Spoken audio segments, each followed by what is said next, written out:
വിവാദങ്ങളിൽ പ്രതികരണവുമായി നടൻ ജയസൂര്യ. തനിക്ക് നേരെ ഉയരുന്നത് വ്യാജ ആരോപണങ്ങളെന്ന് ജയസൂര്യ. വ്യാജ ആരോപണങ്ങൾ തനിക്കും കുടുംബത്തിനും വേദനയുണ്ടാക്കിയെന്നും ഇൻസ്റ്റഗ്രാം പോസ്റ്റിൽ പറയുന്നു. പാപം ചെയ്യാത്തവർ കല്ലെറിയട്ടെ, പാപികളുടെ നേരെ മാത്രമെന്നും ജയസൂര്യ കുറിച്ചു. എസ് ശ്യാംകുമാർ ചേരുന്നുണ്ട് വിശദാംശങ്ങളുമായി. ശ്യാം, എന്തൊക്കെയാണ് ജയസൂര്യയുടെ പോസ്റ്റിൽ പറയുന്നത്?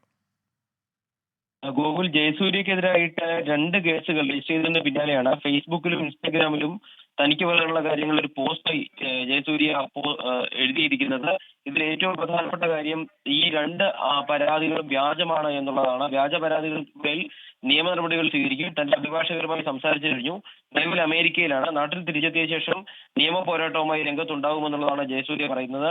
ഇന്നലെ ജയസൂര്യയുടെ ജന്മദിനമായിരുന്നു. ആ ദിവസം തന്നെ ഇത്തരത്തിലൊരു വാർത്തകൾ വന്നത് കൂടുതൽ മാനസിക ബുദ്ധിമുട്ടുണ്ടാക്കി.